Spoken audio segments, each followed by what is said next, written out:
Building and Grounds. Thank you, Chair Kimball.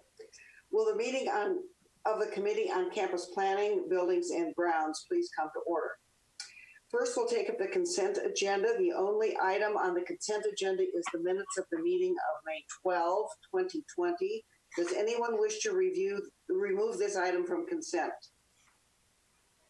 Seeing no such motion, the consent agenda is approved. We'll move on to the discussion agenda. We have 4 items on today's discussion agenda. The first 2 are action items. The second 2 are information items.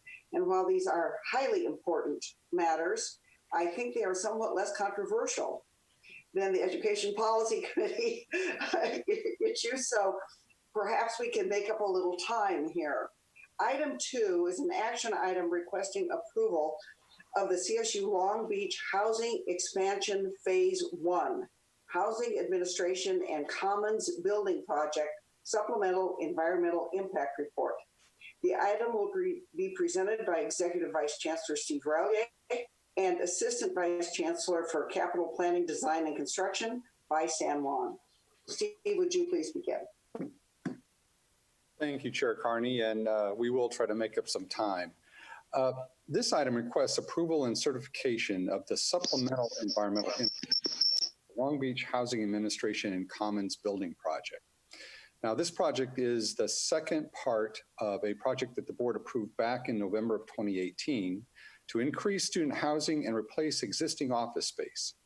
The board approved the schematic design and financing for the new student housing component in July of 2019, and that phase of the project has moved forward to construction. So now this item addresses the additional environmental review needed for the remaining project scope to replace the Hillside Housing Office and the common space. So Assistant Vice Chancellor Bai San Juan will present this item. Bai, I'm going to turn over to you now. Thank you, Steve. In 2008, the board approved the Long Range Campus Master Plan and Environmental Impact Report, or EIR, that included the construction of a multi-story student housing facility along East Atherton Street. The master plan also envisioned the demolition of the Hillside Housing Office in order to construct a larger facility that would serve administrative needs related to student residential life and provide a commons or shared use area for students. In 2018, the board approved both projects as part of the Capital Outlay Program. Since those approvals were granted, the campus refined the scope of the housing office project to eliminate the originally proposed elements such as the dining center and coffee shop, which had been built elsewhere on campus. The existing Hillside Housing Office was also determined to warrant additional analysis for historic significance due to its age. Finally, since 2008, there have been changes to the CEQA guidelines, which now include greenhouse gas emissions and energy. Based on the changes in scope, the need for new analysis, and changes in CEQA guidelines, the CSU determined that a Supplemental Environmental Impact Report, or SEIR, was the appropriate form of CEQA documentation. While there is an ongoing dispute related to the disposition of excavated soils from the new student housing site while under construction, campus staff have consulted throughout the preparation of this supplemental EIR with Native American tribal representatives and representatives of historical preservation advocacy organizations. Based on this consultation, campus staff believe they have resolved concerns and potential contested issues on the project. Next slide. This shows the location of the student housing project in yellow to the north, and on the southerly site along Earl Warren Drive, shown in red, is the location of the Hillside Housing Office. It is proposed to be demolished in order to construct the replacement offices. The project site borders the eastern edge of a largely undeveloped 22-acre area that is one of 3 archaeological sites that collectively comprise the Vunga Indian Village Historic District, which was listed on the National Register of Historic Places and the California Register of Historical Resources in 1993. This site shows the extent of the project site outlined in yellow. Earl Warren Drive will be reconfigured to improve student drop-off. This is one of the changes to the project compared to 2008. And then outlined in red is the Commons building to the north and residential life to the south. The supplemental EIR focused on cultural resources, energy, and greenhouse gas emissions. Next slide. The supplemental EIR concludes the project would have less than significant impacts with regard to archaeological resources and tribal cultural resources. And in the area of built historic resources, there will be significant and unavoidable impact. Yeah, I can't imagine anybody saying no. So hopefully we'll make up the time and it won't impact us tomorrow. Bod. Thanks. Thank you. Appreciate it. So sorry, there's somebody. The discussions with Conservancy representatives and Native American tribes resulted in appropriate mitigation measures and reinforced the consultative process in future campus land use. I'll turn it back to Steve for closing comments. Thank you, Vi. Chair Carney, we recommend approval and certification of the Housing Administration and Commons Building Supplemental Environmental Impact Report as described in the agenda item. With this project, CSU Long Beach looks forward to providing the necessary administrative support in residential study and social space for the Housing Residential Life program. Vi and I are available to address questions that you or members of the board might have. Thank you. Thank you very much for your presentation. Do we have any questions or comments from members of the committee or the board? I don't see anyone on the raise hand icon. All right, if there are no questions from the board. Madam Chair, I move approval. Thank you. Was that Larry Adamson? It was somewhat of a voice. Okay. Trustee, I would like to. I will second, Madam Chair. Okay, that's fine. Someone else seconded first. I'll third. All right, so we have a motion and a second. Ms. Kiss, would you please take the roll? And all of you who will be voting, committee members only, please unmute your mics. Thank you. Trustee Adamson. Yes. Trustee Carney. Yes. Trustee Eisen. Yes. Trustee Sebelius. Yes. Trustee Simon. Yes. Trustee Taylor. Aye. Chair Kimbell. Yes. Chancellor White. Yes. Okay, the motion passes. Great, thank you very much. All right, item 3 is the CSU Fullerton Master Plan update and enrollment ceiling increase. It is an action item before this committee. The item will be presented by Steve Relier, President Vergee, and Vice San Juan. Steve, would you like to begin? Yes, thank you, Chair Carney. This item requests approval of the California State University Fullerton Campus Master Plan update and certification of the final environmental impact report. The last master plan revision for the campus occurred back in 2003. The proposed master plan revision is consistent with the CSU mission, has broad-based support from the local community, and will serve as a roadmap for the university's future. President Fran Vergee will now share how this plan will support the campus mission. President Vergee? Thank you, Vice Chancellor Relier, and good morning, trustees. Thank you so much for the opportunity to present the California State Fullerton University's campus physical master plan. I also want to thank the speakers who spoke this morning and those who also provided letters in support of our master plan. The Titan community goes way beyond the boundaries of our campus, as I think you can see. This master plan is the culmination of years of effort that involved significant public input across our campus and community and brought thousands of Titans and folks from all over Orange County to the table. I think it's important to share with you that we did not just go through the motions to check a box here. We listened intently. We asked probing questions. We made significant changes until we had strong consensus, not just from our campus community and neighbors, but from surrounding cities and education partners and all other constituencies.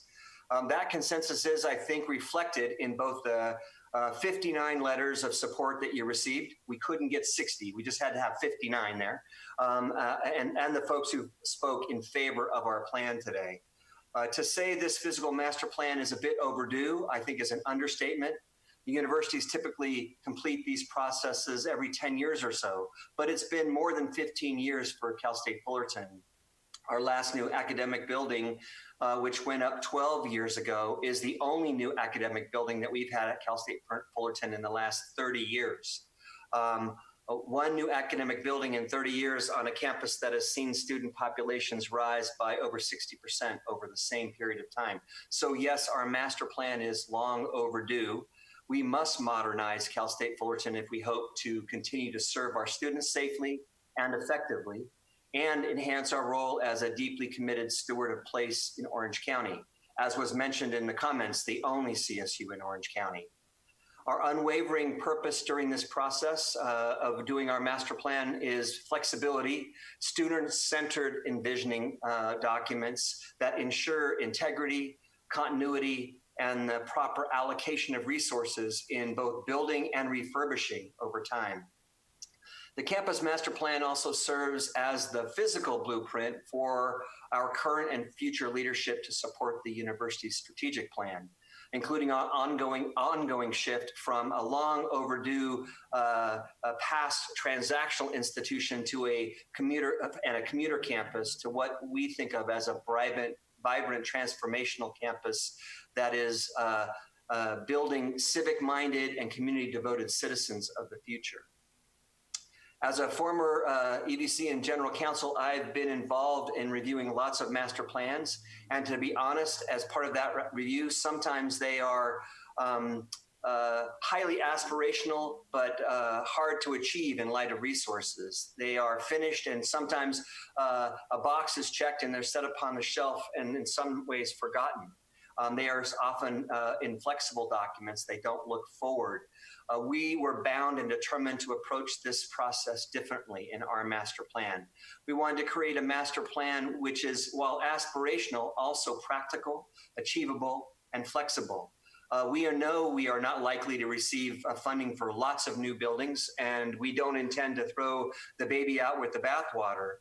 Instead, our attention is to take what we have and make it better, so as not only to support our strategic plan and our academic master plan, but our graduation initiative 2025, and achieve our goals to be a national model of inclusive excellence, where diversity, equity, and inclusion, and all of its forms, are welcomed, celebrated, and integral to the academic experience and the co-curricular experience of every student.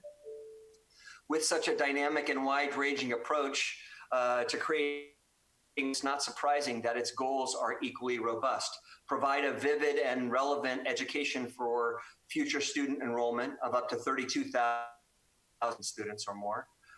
Improve graduation rates, eliminate opportunity gaps, support problem-based learning, promote research and cross-disciplinary collaboration, increase the quality of the student-professor interaction, build community.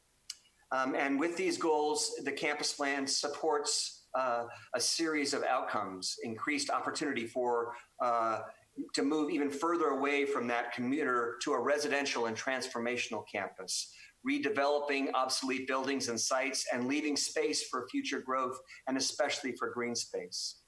So in conclusion, our Cal State Fullerton Master Plan presents strategies for the future of our future leadership to build toward fulfilling the university's potential and sustaining a healthy institution in a manner that both sets clear priorities and is achievable.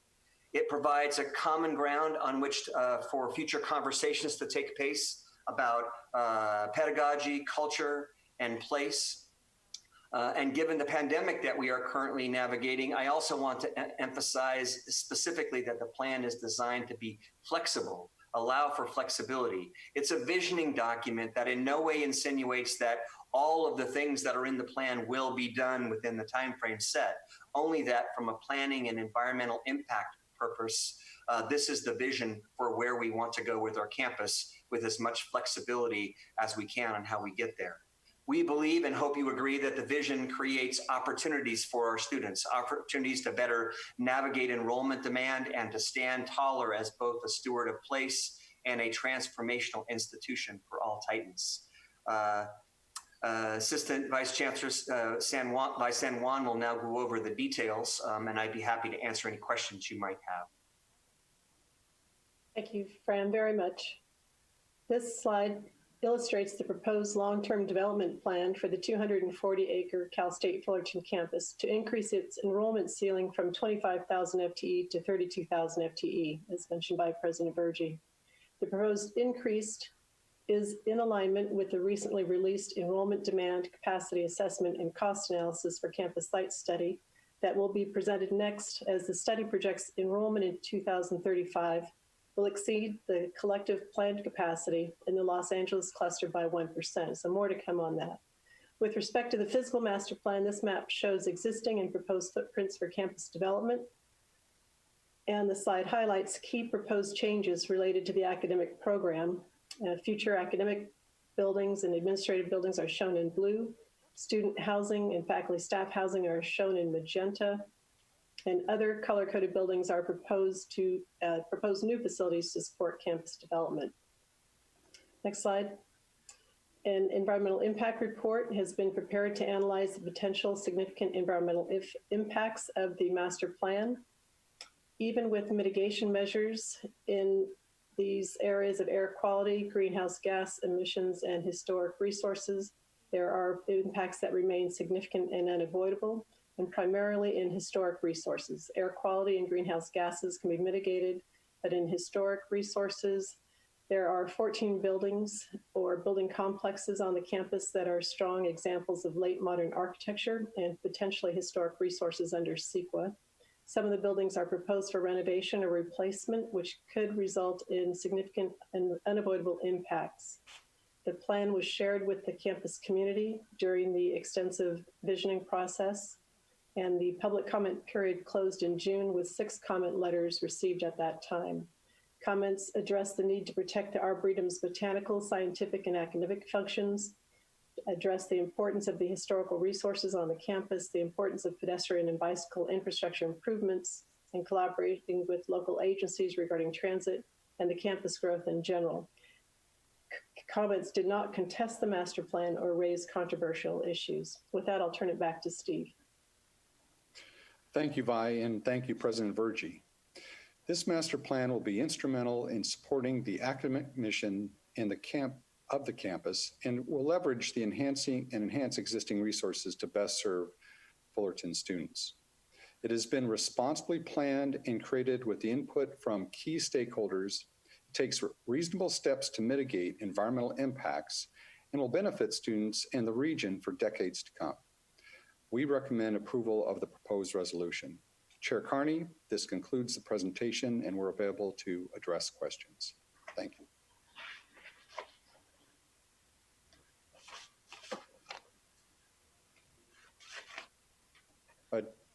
There you go. Thank you very much for the presentation. Trustees, if you would like to speak on this matter, please so indicate. And while you are, we have 2 already. Trustee Adamson. Well, if I can talk, well, first I had a chance to review this in detail with the president at Fullerton and President Berge. I just want to say to you that I think the job that you and your staff did merits great appreciation by this board. I will tell you it's one that I have seldom seen a master plan that doesn't have its critics. And this plan addressed every critical element that the community and surrounding communities had and raised. And I will tell you, you brought it to us with incredible support from all of the constituents on this project. And I congratulate you. I do believe it's definitely an aggressive plan. As I told you when I talked to you, I think, I'm not sure all of this will come to fruition given the cost, but I think it's an incredible plan that has been put together. Thank you. Thank you. Trustee Eisen. Thank you. And echoing Trustee Adamson's comments, I think the process that you went through, President Berge, and the result are truly, and I'm sure you're going to borrow this word from me, titanic. I was very impressed with the fact that you taught me a new word, arboreta, which I never have heard before until I read it in the materials. I read this morning, just this morning, of a study that showed a real lack of access of Black and Brown communities to green spaces, to the natural world. And your featuring of your arboretum, and I think is truly going to be a wonderful thing. I'm glad that you see it as the treasured asset that it is. Thank you. Thank you. President Virgie, I just would like to ask you to comment on two things, which you explained to me. One is, how do you know there is the demand for this enrollment growth? And secondly, for a campus that really has confined space, this seems like a very intelligent plan. And would you just explain how you design convening spaces in this master plan? Sure. On the enrollment growth piece, Chair Carney, there's actually no question about it because the demand speaks for itself. We had 83,000 applications this year to come to Cal State Fullerton for roughly 8,000 spots. So the average entering GPA for our students this year is 3.7. It's a very, very competitive environment. We are the only CSU in all of Orange County. That is our community and that is our service area, and we are very serious about access, which is part of the reason why we really believe we need this enrollment growth to help us serve those students. With respect to the footprint, and you are absolutely right, for being the largest CSU, we have one of the smallest footprints of any of the universities, and we are in a very dense urban area. And so what we've decided in order to keep green space open, the Arboretum, but also all other green space that we have available, is we will go up rather than out. But if for those of you who've come to Cal State Fullerton, and if you haven't, I more than invite you, please come anytime. I often tease that our buildings are vintage 1950s and 60s buildings. So they are these giant castles with tiny little doors. If there was a moat, it would be perfect. You could walk across. The good news is, though, that they have all large aprons around them or front porches around them, skirts around them. So our vision is to use those spaces to do what we need to do more than anything else, which is create convening spaces for our faculty and staff and students. And so creating atriums and plazas outside of those spaces, which bring our buildings together, connect different core parts of the university and create these spaces. That is our vision for how we, without having to build a lot of new facilities, can modernize and equip these buildings to serve our students, which is so important. Thank you. All right, I don't see any other members of the board wishing to ask questions or comment, so I would entertain a motion to approve this item. So moved. Second. Okay, we have a motion and a second. Ms. Kiss, would you please call the roll of the committee members? Trustee Adamson. Yes. Trustee Carney. Yes. Trustee Eisen. Yes. Trustee Sebelius. Yes. Trustee Simon. Yes. Trustee Taylor. Aye. Chair Kimbell.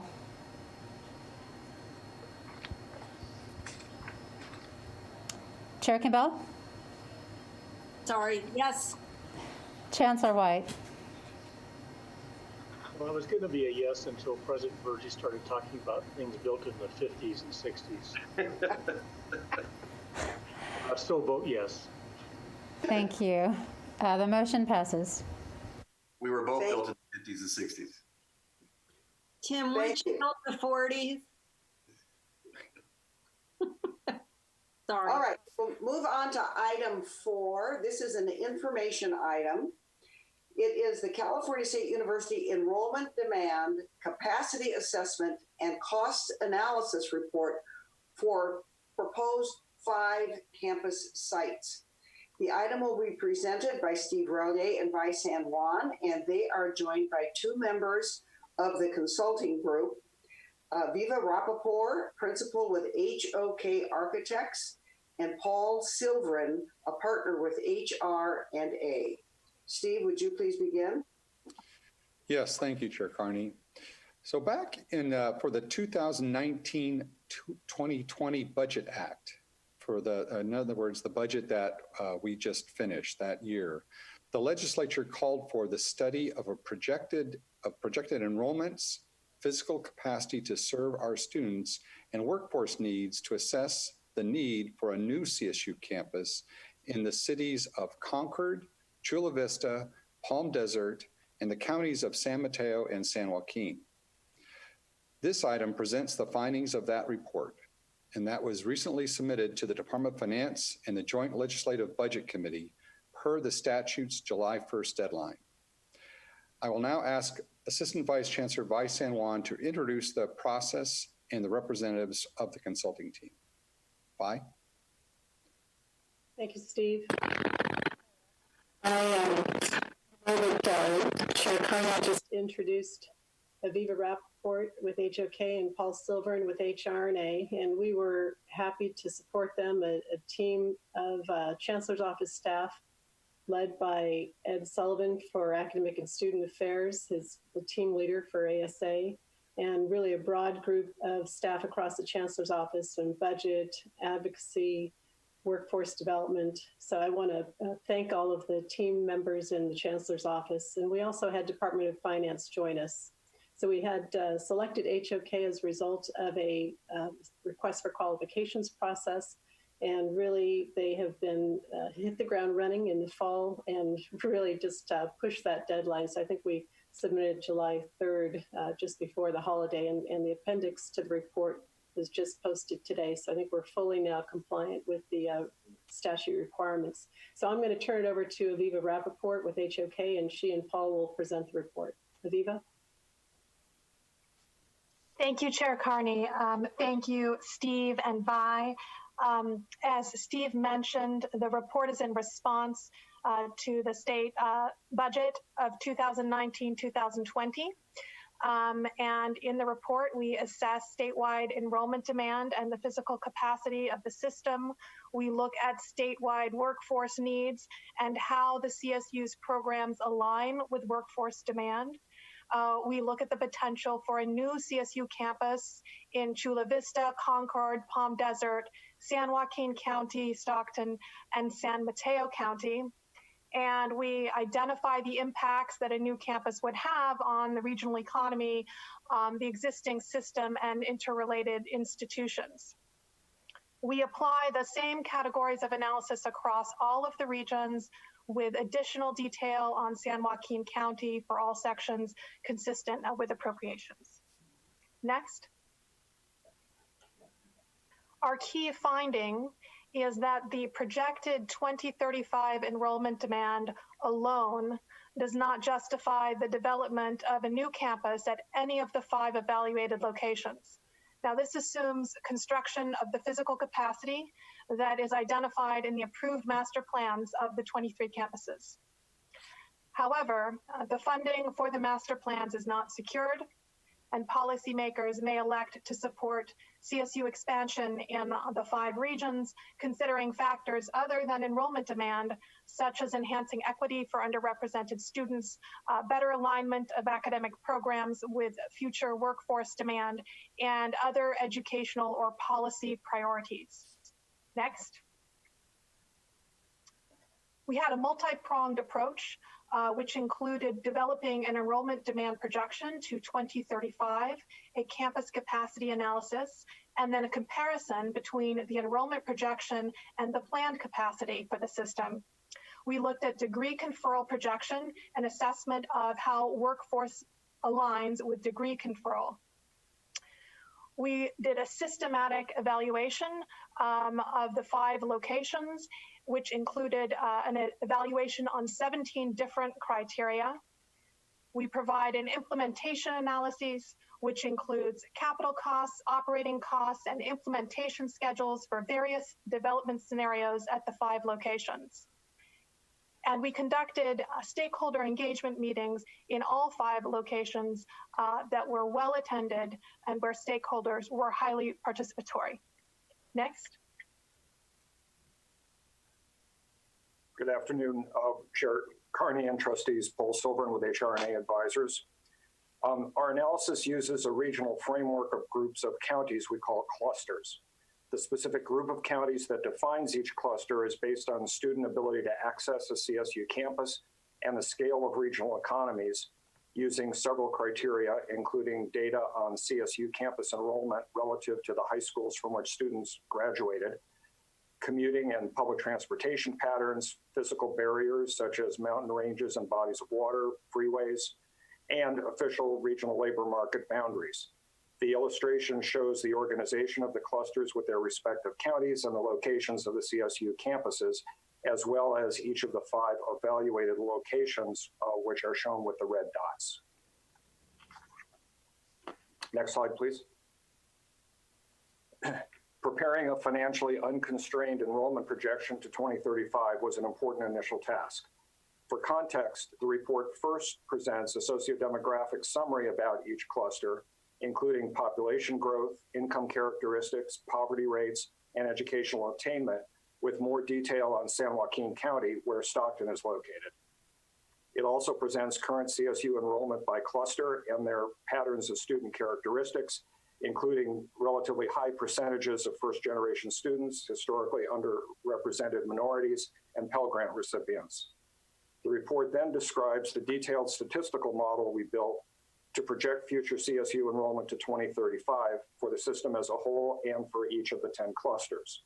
The model projects all CSU enrollment components, including in-state and out-of-state first-time freshmen and community college transfers, and accounts for their rate of continuation over time, all based on county-specific historical trend data and an extrapolation of the Department of Finance's high school graduation forecast through 2028.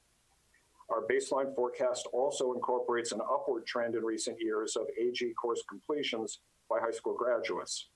As shown in the slide, the resulting projection shows an increase of 43,800 additional full-time equivalent students by 2035 across the system as a whole, ranging from a decline of 3,400 FTES in the Los Angeles cluster to a gain of 10,400 in the Central Valley cluster. For the 5 evaluated locations, the increases range from 2,100 to 5,700 FTES, all of which are below a minimum threshold of 7,500 FTES for a new full-service campus. Next slide, please. The report then presents a detailed comparison of both current capacity and planned capacity being what the approved master plans can accommodate, with both current enrollment and 2035 projected enrollment at each of the CSU campuses and by cluster. We found that although there is variation among the clusters on a system-wide basis, enrollment exceeds the formal definition of current capacity by an average of 17%. But if each campus is fully funded to accommodate its planned capacity by 2035, system-wide enrollment could be accommodated without a new campus in any of the 5 evaluated locations. But we also found that additional planned capacity would need to be added in 3 other clusters to accommodate enrollment growth: Chico, Sacramento, and Los Angeles. And of course, depending on the ultimate disposition of the last agenda item, that Los Angeles shortfall may be resolved by the expansion of the enrollment projection for the Fullerton master plan. Next slide.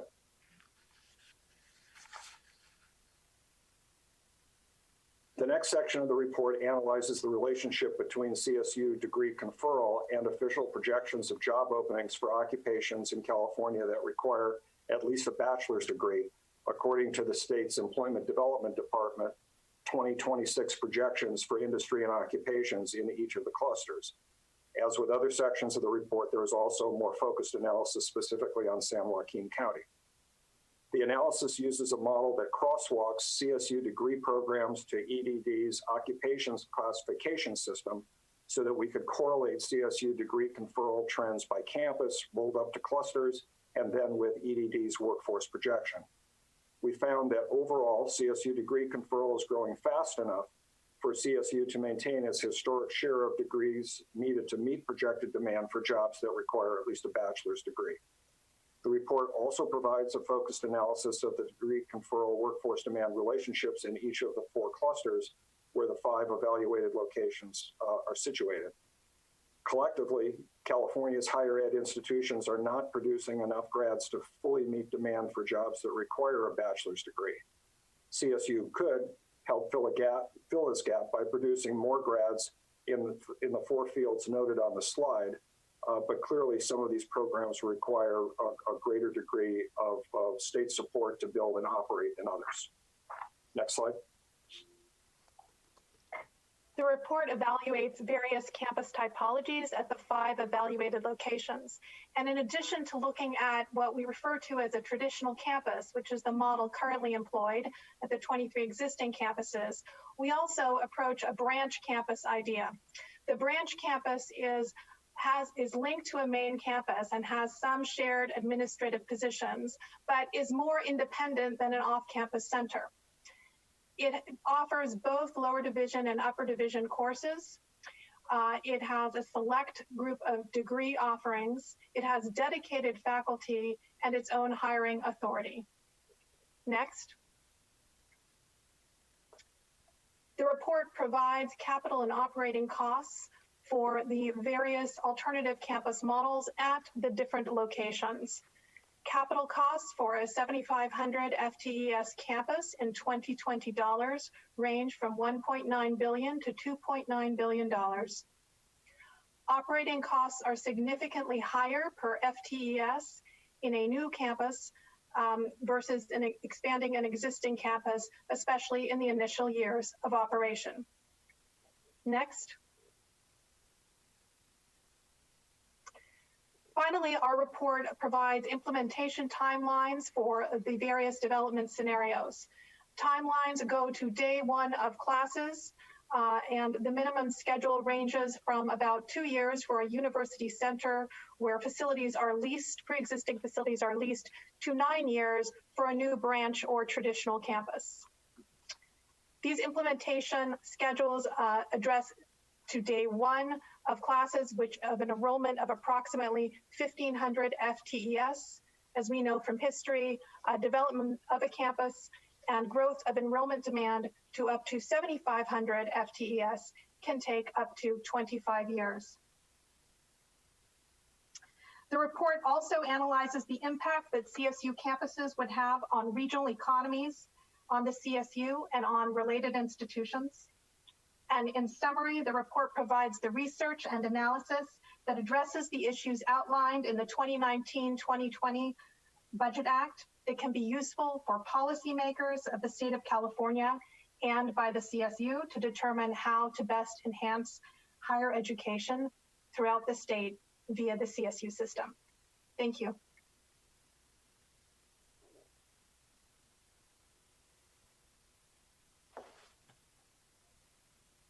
Thank you, Aviva and Paul, and to the HOK team. As the report gathering process started in the fall, the data reflects a pre-COVID world. HOK has included recognition of the CSU's transition to virtual instructional delivery this spring, but did not analyze data given the continuing nature of the virus and report due date to the legislature. The compressed schedule also negatively impacted the campus's review of the report, so we have started briefing campuses and will encourage their review and comment. Steve, we turn the presentation back to you. Thank you, Vi, and thank you, Aviva and Paul. And I also want to extend our thanks to the campus presidents who are very involved in this, the municipalities, and the many local stakeholders who took the time out of their busy schedules to share their comments and input into this process. Trustee Carney, that concludes our report, and we're happy to answer questions. Thank you very much for your presentation. I found this report to be not only excellent, but also provocative. I know it was for the legislature, but I think that the CSU is going to be using a lot of the information in this report as we move forward. I see that Jack McGrory would like to speak, so I'll call on Trustee McGrory first. Yeah, I agree with you, Trustee Carney. I thought there was a lot of great information in this report, a lot of good metrics. How, just take Chula Vista, for example. How was the city of Chula Vista involved in this report and in this study? Paul, should I take that question? Yeah, okay. So we had, at each of the 5 locations, we had large stakeholder meetings. We organized with the city manager or the county managers, depending if it was a city or county. And I don't recall the specific count from Chula Vista, but I think we probably had about 65 people there. It was very, very well attended. And what we did was, with each location, we gave them a list of topics that we were going to be discussing, from issues related to industry and workforce demand to interrelated institutions and other higher education institutions and K through 12 institutions, as well as we had discussions around the socioeconomic backgrounds of the students and their families. So we gave these topics to each group ahead of time. They organized the attendees, and we had a large session and breakout groups, and then we all came together, and people reported back on the information that was received during the breakout groups. And on the enrollment increase from now until 2035, you're projecting an enrollment increase of 43,800 FTEs. Is that based on just historical growth? How did you come up with that number? It's the product of a rather complicated statistical model that we developed that relies in large part on historical data and a lot of discussion with Ed Sullivan, who's the master of all the CSU's important data on these issues.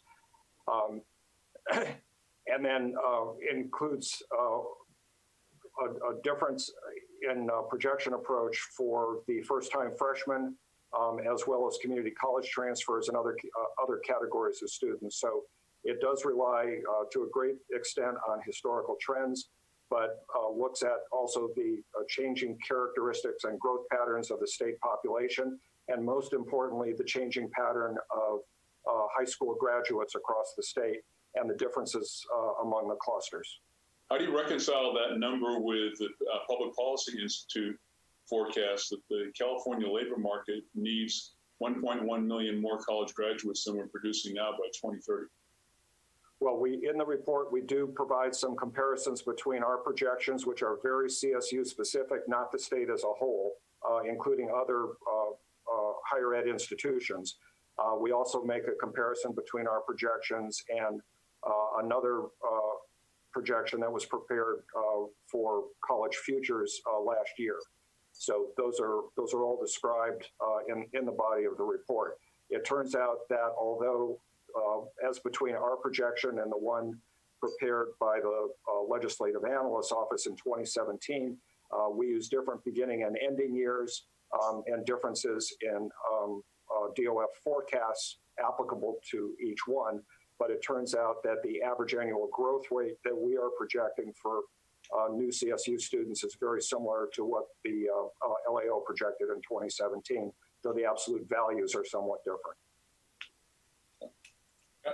So, thank you. Trustee Kimball. Yes, thank you for this. We're very, very interesting. But just as Vi mentioned, and not to just, I will state the obvious, that this catastrophic pandemic, I think, has probably is going to upend a lot of the historical trends that this has been based on. And I'm wondering if we're thinking very seriously about how online learning may become permanent to some degree. I'm sure it's, we will go back to classrooms someday, but this experiment that we're being forced to conduct seems as though it really may upend a lot of our projections about the capacity that we're going to need. And I know we don't know what we don't know, but clearly it's something that we're going to be having to look at and reevaluate this report. Yes, Trustee Kimbell, we did try to take some of that into account. As you may know, all of our work was conducted right up to the start of the pandemic, at least in terms of the basic analysis that we conducted. So at this point, as you observe, we don't know to what degree some of the effects that we're observing now are short-term versus long-term. And so we did not take any specifics related to the pandemic into account in our projections or analysis. But in the introduction chapter of the report, which is section 2, we do talk about some of the potential implications of the pandemic. And as you observe, this is obviously something worth studying carefully as things progress. Thank you. Thank you. Trustee Taylor. Yes, thank you very much. Good afternoon. I thought the report likewise was terrific, very interesting, very readable. I've always been skeptical about the idea of building new campuses. As many of you know, I was CFO for the University of California when they opened UC Merced, and that was an example of the state building it and then bailing on it. And I did not want to see the CSU in a similar situation. My question to our consultants, the idea of branch campuses, you note in your report, for example, the CSU Palm Desert Center, where we own land. Obviously, a branch campus is much, much less than the $1.9 billion to $2.6 billion to build out a full campus. What are your financial estimates to put together a viable branch campus site?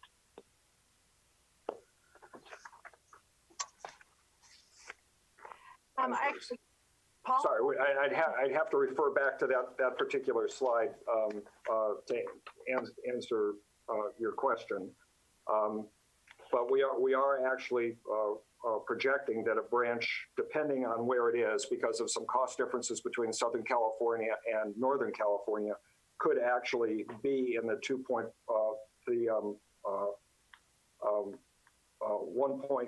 1.9 to $2.6 billion range, which is what Aviva described in her slide. It really just depends on the particular physical configuration of a branch campus at each of the locations. So even in a situation where you have a fully approved master plan for a campus like in Palm Desert, the cost of construction is rather considerable. So really not much of a difference between a branch and a full-blown traditional standalone campus. Not a lot of difference. There is some difference in terms of capital construction, not a lot. And there's also some difference in terms of operating expenses, which are annual. Thank you. Mm-hmm. Trustee Morales. Yeah, I want to follow up with a little bit about what Trustee Kimbell addressed, which is the pandemic. And so are you following the possible greater transition to online as opposed to having physical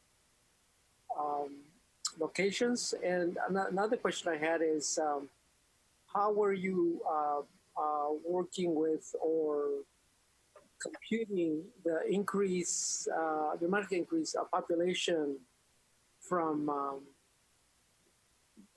Bakersfield to Stockton in the next 10, 20, 30 years? So, yeah, Trustee Morales. So I'll take your first question, and I think Paul will address your second question. So, in terms of the question of how we are addressing, online programs, virtual learning, as stated earlier, our report, most of the research was completed in March, and after that we were simply documenting, and so we have not reviewed the data that's been coming in related to virtual and online learning that's based on the current pandemic.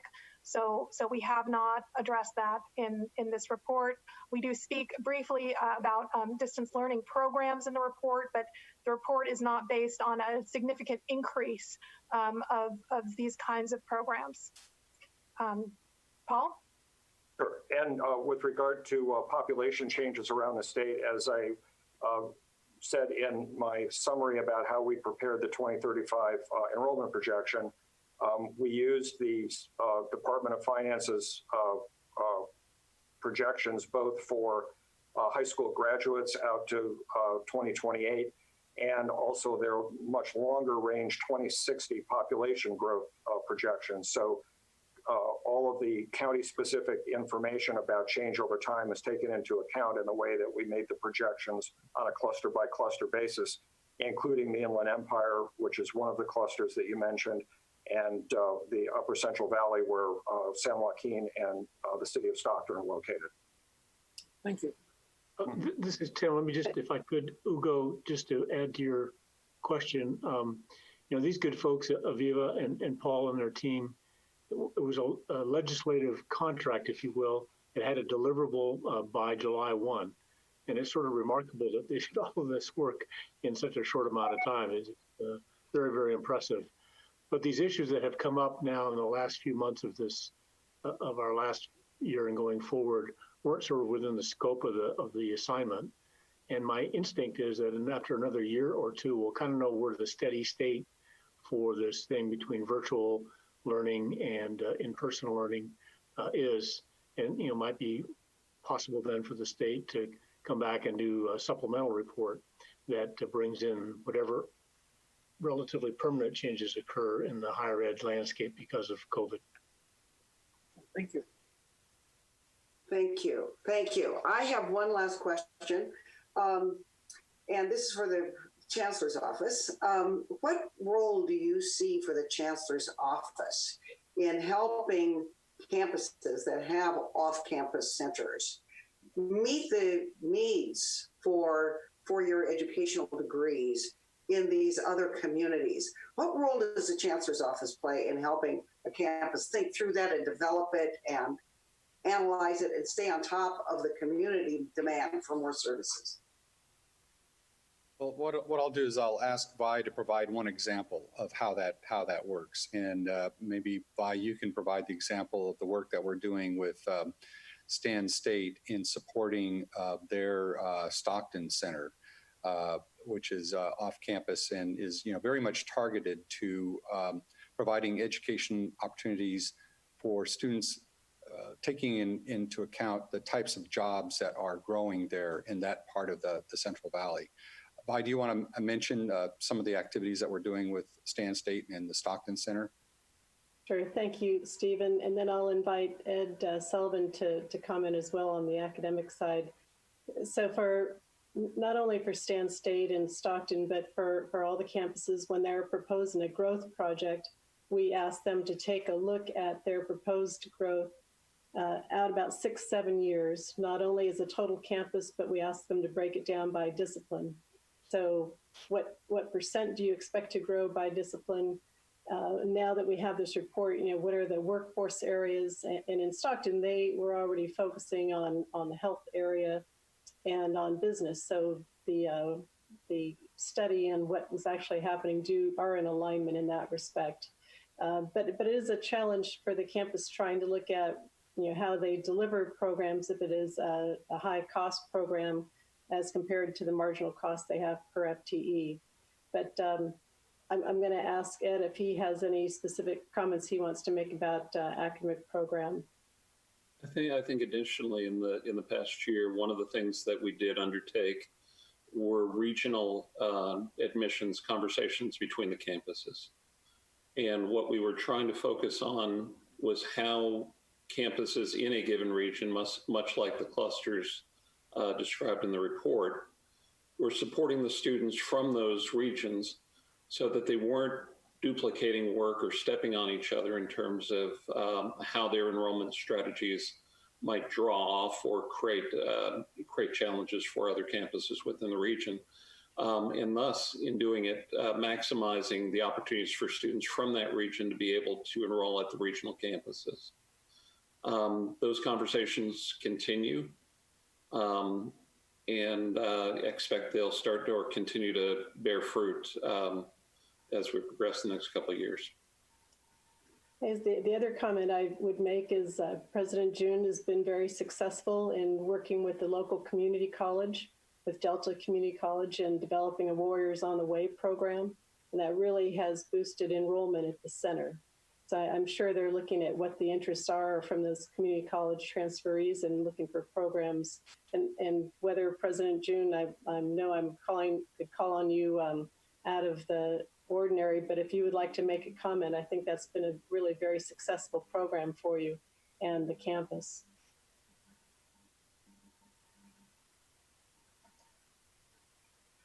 I don't know if she's heard me or if she's at her desk, so. I think I know we're running low on time, so that probably gives you, Trustee Carney, a good idea of how we work with campuses on these offsite centers. Okay, thank you. I do not see any other trustees who would like to speak on this matter. So thank you very much for this wonderful presentation. Jane, I'm sorry, one final comment. No matter what we're talking about resources. And Peter Taylor said it in a different context, but you know, there's a finite pool of money in any given period of time. And if and a campus faces the difficult decision of the resources available, you know, how much is for the main campus and how much is for a satellite or a campus. And that creates a tension, and it depends. Ellen Junn has done a wonderful job in engaging her faculty in Turlock to participate in the delivery in Stockton. They also engage with Stockton to create sort of 4 areas that are going to feed their future workforce. And so that's been a really remarkable success. But at the end of the day, you can only spend our dollars once. And what we don't want to do is start and starve, whether it's a full-blown campus or a branch campus or a satellite, by whatever titles want to get used here, is it does require resources, and you can't take them away from something else that needs them to start and starve something else. So just want to make that point clear. Thank you. Thank you, Chancellor. All right, we will move to the last item on the committee agenda. It is the report on housing at the CSU. And thank you, staff, for this really outstanding report. The item will be presented by Steve Rallier, Vice San Juan, and Lo Lo Hong, who's Associate Vice Chancellor for Student Affairs and Enrollment Management. Thank you, Chair Carney. This item reports on CSU's student housing as requested by the board last July. The scope of the report actually expanded further based on legislative interest and language in the Budget Act of 2019-2020, which was related to an affordable housing report for the CSU tied to the March ballot initiative. Individual campus affordable housing plans submitted in January 2020 have been used to create a preliminary affordable housing report and establish a baseline understanding of the CSU student housing portfolio and the level of need across our campuses. These plans examine ongoing and future actions to support the housing needs of our students. And we recognize that this data was collected and analyzed prior to COVID-19 and will continue to evaluate the housing needs and adapt to changing circumstances in the future. So with that, I'm going to invite Associate Vice Chancellor Lo Lo Hong to join the presentation, and I'm going to turn it over to Lo Lo now. Steve, thank you. Research across college campuses nationally and within the CSU system suggests that on-campus living is correlated with positive outcomes for student success. For many students, living on campus is more than just about simply having a place to sleep. It can provide an integrated living learning experience that affords a lifetime of positive memories and lasting friendships. Living on campus also contributes to improved student engagement, increased leadership opportunities, and enhanced long-term affinity to the institution as alumni. For the purposes of this report, the definitions for affordability are as follows. First, affordable student housing is defined as on-campus rental housing with rates that are below the local market rate.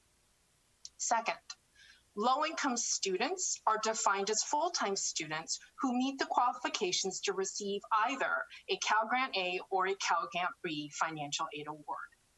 And now I'll turn this over to Assistant Vice Chancellor Vi San Juan. Thank you, Lolo. The affordable housing plans include 5 key components. a description of current housing capacity, housing demand, and availability of off-campus alternatives. It includes a comparison between on and off-campus housing costs. Third, it includes a summary of efforts to increase available affordable housing over the last 5 years. Fourth, it includes a goal for affordable housing going forward and a plan to develop additional affordable housing on the campus. And then fifth, a description of institutional aid distribution policies. The plans are submitted, give an understanding of the diversity of challenges facing our campuses and the complexity of the issue. Urban campuses in high-cost housing areas face challenges in accommodating all students seeking to live on campus, while campuses in lower-cost areas struggle to offer housing on campus that is below market rate. The following slides serve to provide an overview of our baseline as a system and an understanding of where there are still gaps in our understanding of student need. As far as system statistics, the CSU has over 59,000 beds across the system. Roughly half of those beds are in traditional residence halls, while the remainder are in apartments and in apartment suites. Since 2013, the CSU has built 12,800 beds, and that represents an investment of $1.3 billion of system-wide revenue bonds primarily. Low-income students on average. Prior slide, please. And on average, 11% of all students live on campus. However, the degree of residential density varies across the 23 campuses, where some campuses have a large proportion of students residing on campus, while others are still largely commuter campuses. 8 campuses have first-year live-on requirements. However, these requirements have been suspended for fall 2020 due to COVID-19.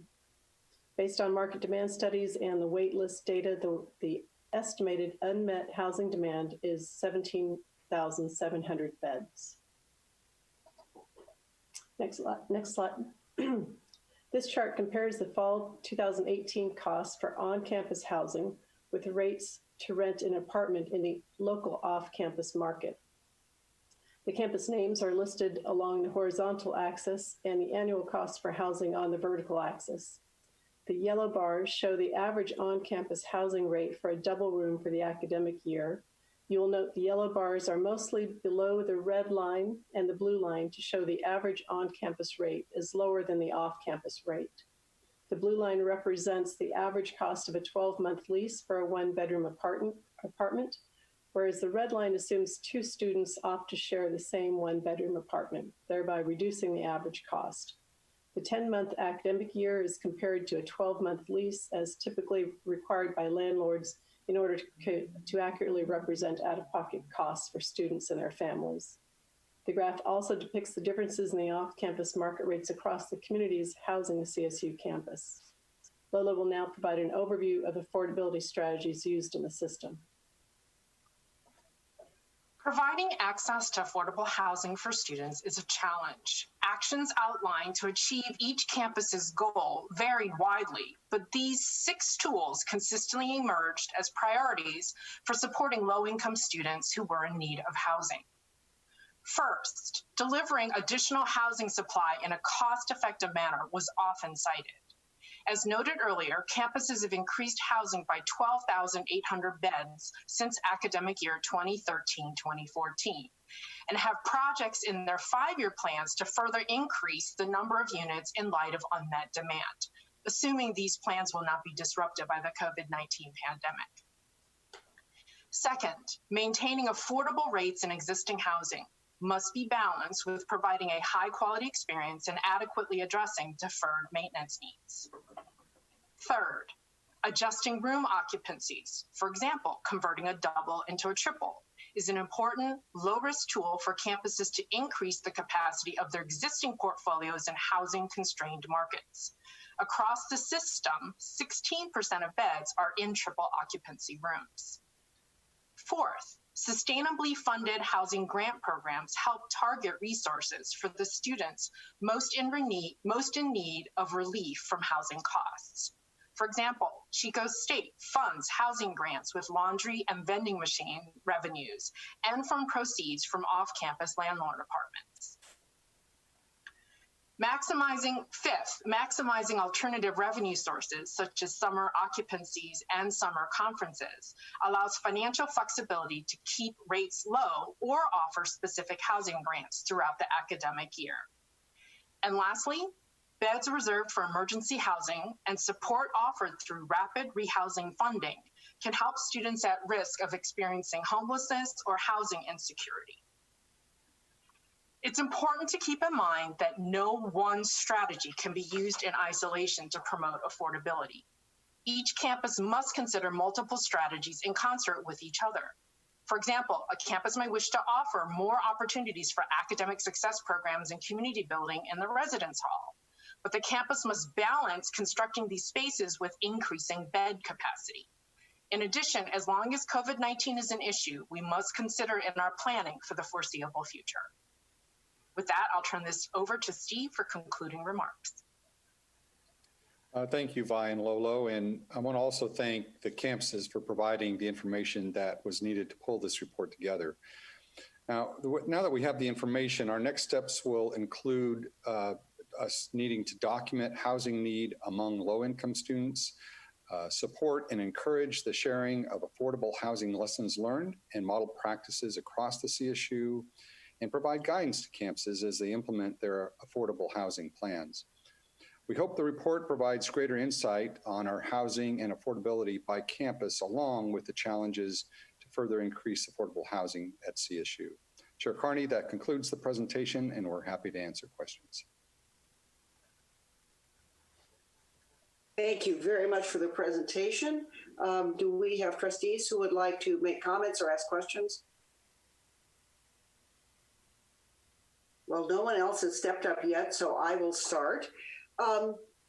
First of all, thank you very much for this report. I think it's really an excellent beginning, and I hope that further good things will come from it. One of the things I noted is that you talked about the possibility of including affordability as a part of the process for adding additional housing, for new housing projects.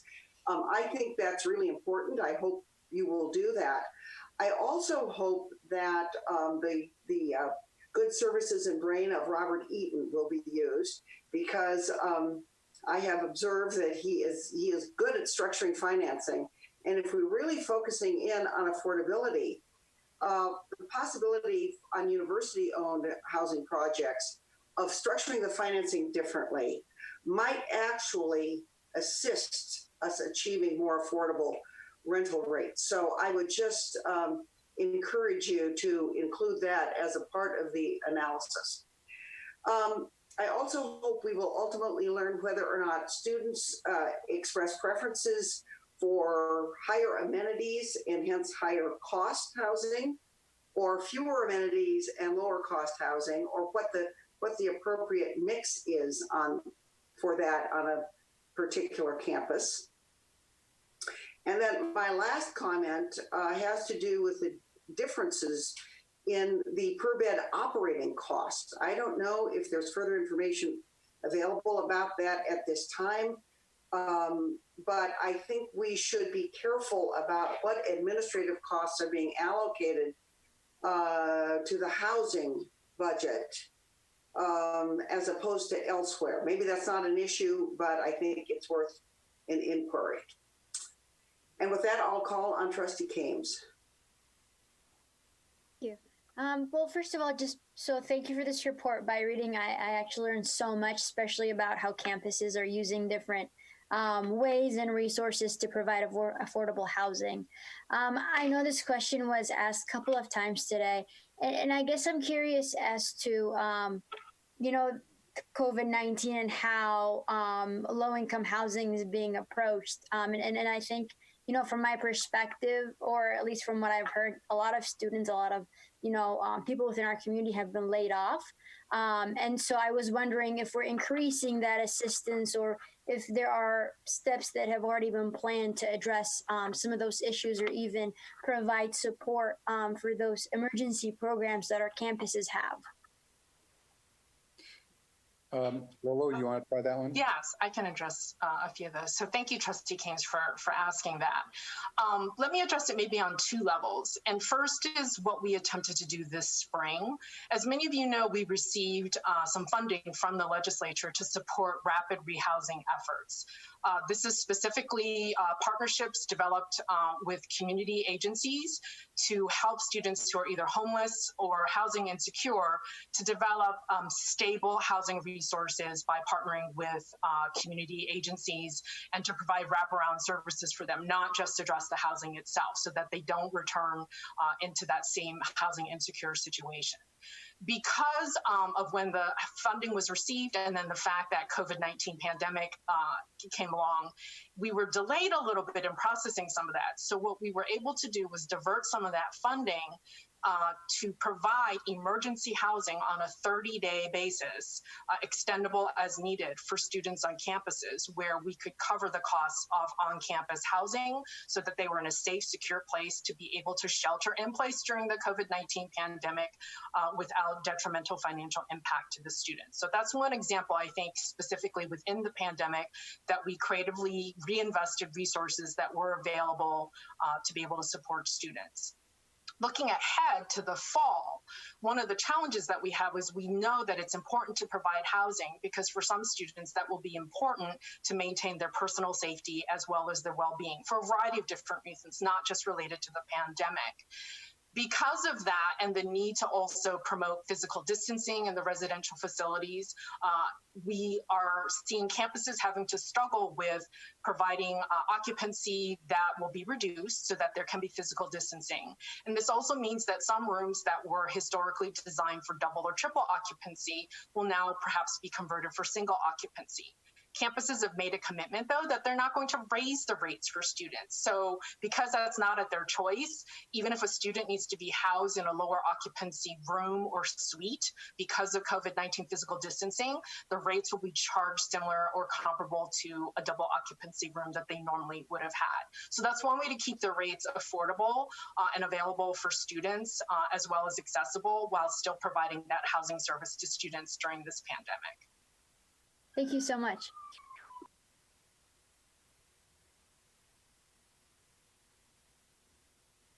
Sorry. Trustee McGrory? Yeah, this is just my normal meeting harangue on costs of construction. But I think we ought to be very focused on making sure we're putting every one of these projects through an intense value engineering process. The typical cost to build new housing in California, if you're doing multifamily, is somewhere all in with land and entitlements and direct construction, somewhere in the range of $350 to $400 a square foot. And we are consistently up at around $500 a square foot. I commend FRAM on bringing this Fullerton project in under $500 a square foot. But I think we ought to be looking at the cost of construction and driving those costs down as best we can, just the way you would in the private sector. That's it. Trustee McGrory, I first of all just want to thank you for that comment. And this is something that campuses are very, very focused on right now. And there is a lot of time being spent among the campuses sharing best practices to bring costs down. I mean, one other a big element of how our housing costs will differ from that in the private sector is the student programming space, because what we really try to do is make our housing more than just warehousing students, right? That there are spaces and dining facilities and others that really aid in the students' experience and their success at the campus, and there are costs associated with that. And so that it's not the only reason the costs are higher, but it is a driver of some component of that, and it's something we have to just keep an eye on. Understand. Okay, so I just want to let everybody know that we're running over an hour behind. So I would like to just, if we can move this conversation along and go on.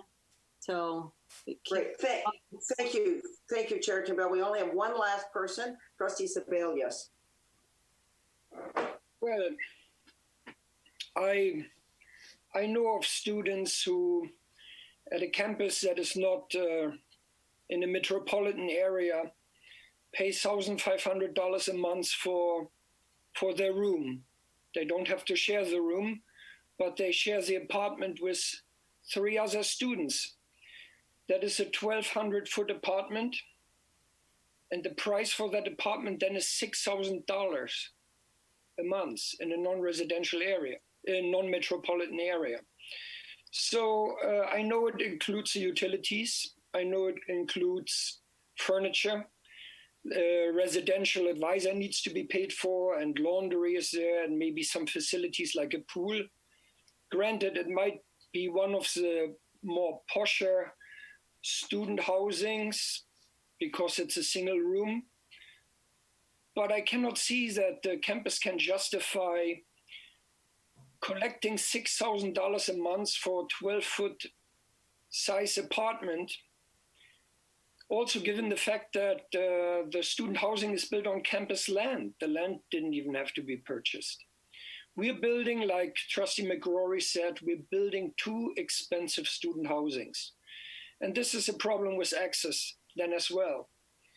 If campuses have a requirement for freshmen to live on campus, and then in addition to that require a meal plan plus tuition, you're quickly in the range of $25,000 a year. That would basically mean that a starting professor in the CSU with his or her salary cannot send their own kids to the CSU. That would be half their salary practically after taxes. So I do not, the comparisons that I've seen also when I was still the vice chair of the campus planning buildings and grounds committee with off-campus housing often don't take into consideration that students can pick cheaper than median market price housing, and they can share it with their friends in a format that they prefer. So first of all, that said, I'm appalled by the amount of rent that students have to pay almost across our campuses, all of our campuses. And secondly, and that is something that has irked me since a long time, I cannot support and understand the on-campus housing requirement. Now, of course, it is, it builds campus community, and if we have students on campus, they interact with other students on campus more, and they will use university campus facilities. Yes, and it has positive effects. But I think this is an unethical imposition on a student's and a parent's choice to force students who have been admitted to live in campus housing. I think that's a practice that should be completely abandoned. Sometimes, I have the feeling it is done just to, assure that occupancy is at a sufficiently high rate to pay back the high construction cost for the housing, and this community and the academic success argument is sometimes backfilled. I know of no other examples in Europe of that. It seems to me like a boarding school. We shouldn't treat adult learners that way. And I know maybe I'm a lone voice here. I know that many campus presidents do like that format, but that is a measure that goes too far to advance student success. Then we could also have a curfew. Don't let students go out after 9 o'clock. Certainly they would get better sleep and be better prepared for classes the next day, and so on and so on. I just have a principal objection against on-campus housing requirements, and then not having really student housing that is honestly below market, when students can find better arrangements if they would go out off campus and arrange housing on their own. Thank you, Trustee Sebelius. Seeing no further comments, this concludes the committee meeting on campus planning, buildings, and grounds. Thank you, Jane. So we're next going to go into the Joint Committee on Finance, Campus, and Grounds with Jane, with Trustee Carney again. And I think what we're going to do, depending on how long, because we're quite a bit over time, how long this goes, if we have time, if we have the time and the energy, we will then go to audits and save finance for tomorrow. And we'll start at 8 instead of 8:30, because I know that's something very important that we're really going to have to, all of us, understand. So could you convene that joint committee, Jane? Yes, thank you, Chair Kimball. The meeting of the Joint Committee